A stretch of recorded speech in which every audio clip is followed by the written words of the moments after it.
কাছাড় জেলা কংগ্রেস সভাপতি হিসেবে জেলায় পা রেখে সজল আচার্যর হুঙ্কার, আগামী নির্বাচনে বিজেপিকে উৎখাত করা হবে। কংগ্রেস শিলচর পৌরসভায় যে কাজ করেছে বিজেপি সেটা করতে পারেনি। সার্বিক সহযোগিতায় এই দল শিলচরের বর্তমান পুর নিগম দল দখল করতে পারবে। পাশাপাশি ২৬ বিধানসভা নির্বাচনে কেন্দ্রীয় কমিটি প্রেরিত পর্যবেক্ষক দলের মাধ্যমে প্রতিটি আসনে টিকিট বণ্টন করা হবে। জেলা সভাপতির দায়িত্ব নিয়ে শিলচরে পৌঁছলে সজলবাবুকে স্বাগত জানাতে কংগ্রেস কর্মীদের উপস্থিতি ছিল চোখে পড়ার মতো। প্রায় ৩৫০ গাড়ি সজলবাবুকে স্বাগত জানাতে বিমানবন্দরে উপস্থিত হয়। এই প্রত্যাবর্তনে কাছাড় জেলায় কংগ্রেসের খুশির হাওয়া। তিনি শিলচর থেকে আমাদের প্রতিনিধি পাপলু দাসের এক প্রতিবেদন। দায়িত্ব নিয়ে আজ শিলচরে এলেন নবনিযুক্ত জেলা কংগ্রেসের সভাপতি সজল আচার্য মহাশয়। এবং আমরা দেখতে পাচ্ছি কুম্বিগ্রাম বিমানবন্দরে প্রায় বলবো আমি সমর্থকদের ভিড়, প্রায় ৩০০-৩৫০ গাড়ি তাকে স্বাগত জানাতে উপস্থিত। এই মুহূর্তে রয়েছেন জেলা সভাপতি সজল আচার্য। কি রণকৌশল নিয়ে আপনি আজকের এই পদার্পণ?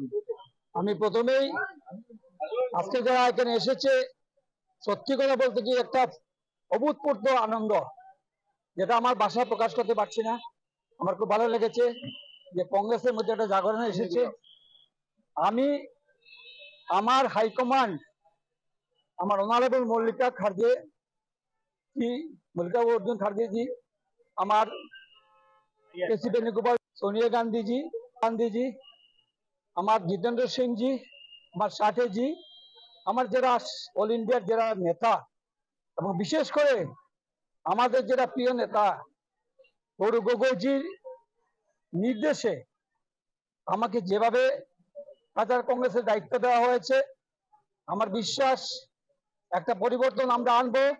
এবং আগামী দিনে আপনাদেরকে কথা দিচ্ছি, আমরা কর্মীরা সম্মিলিতভাবে যেভাবে আমাকে আজকে সম্মান দিয়েছেন, সেইভাবে গৌরব গগৈজির হাত শক্ত করার জন্য, মল্লিকা অর্জুনজির হাত শক্ত করার জন্য, রাহুল গান্ধীজির হাত শক্ত করার জন্য আমরা গ্রামে গঞ্জে আমাদের আগামীতে সংগ্রাম করে আমরা যাতে রাহুল গান্ধীর নেতৃত্বে আসামে সরকার করতে পারি, সেদিকে আমাদের প্রথম দৃষ্টি থাকবে।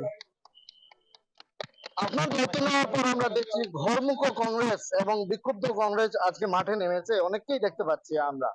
তাদের প্রতি বা আরো যারা রয়েছেন তাদের প্রতি সবাই আমার কংগ্রেস, না যারা ঘরমুখ এবং সবাই আসবে। আজকে তো অনেকে আসতে পারেননি। আমি যেদিন দায়িত্ব পেয়েছি সেই সময় থেকে যেভাবে আমাকে ফোন গেছে, এবং বিশেষ করে শিলচরের যে মানুষ গুয়াহাটির ছিল, আমার হোটেলে গিয়ে আমাকে গামছা দিয়ে বরণ করেছে। আমি ভাবতে পারিনি আজকে যারা এসেছে এখানে প্রত্যেকে গ্রামেগঞ্জের মানুষ, কংগ্রেস গ্রামে গঞ্জে শহরে চারিদিকে ডাক দেবে। আগামী নির্বাচনে আপনারা দেখবেন আমার একজনও আপনার কোনো বিরুদ্ধে কেউ নেই, সবাই আমার সাথে কাজ করবে, সবাইকে নিয়ে কাজ করবে, সবাই চলে আসবে। একদম সামনেই দুটো নির্বাচন, একটা পৌরসভা আর একটা বিধানসভা। পৌরসভা নির্বাচন 100% আমাকে কাজ করার সুযোগ দেবেন আপনারা, সবাই মিলে আমরা কাজ করব। আমি জাস্ট দায়িত্ব নিয়ে আমি বলছি, সবাইকে নিয়ে বসে পৌরসভা নির্বাচন কংগ্রেসের ইতিহাস আছে।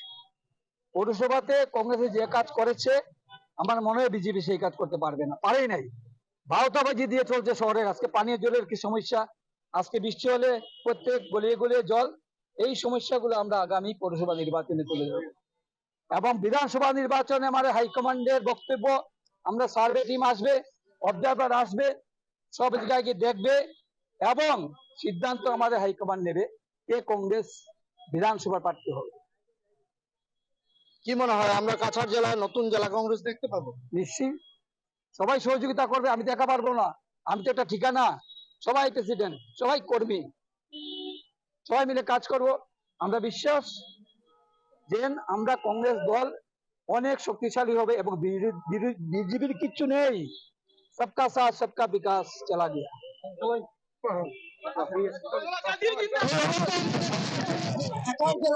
কংগ্রেসের যে নতুন যে উন্মাদনা সেটা আজকে দেখা যাচ্ছে, এই কুম্বিগ্রাম বিমানবন্দর। কারণ গত দুদিন আগে যে গাড়ির বহর ছিল, আজকে কিন্তু সেই গাড়ির বহর অনেকটাই বেশি। কারণ প্রায় 350 গাড়ি জেলা কংগ্রেসকে বরণ করতে প্রায় 350 গাড়ি এখানে উপস্থিত হয়েছেন। এবং এই অবস্থায় বলবো কাছাড়ের জেলার যে কংগ্রেসের যে কংগ্রেসের যে উন্মাদনা সেটা আমরা দেখতে পাচ্ছি, হয়তো আগামী নির্বাচনে তার প্রতিফলন ঘটবে। শিলচর থেকে পাপলু দাস, এনকেটিভি বাংলা।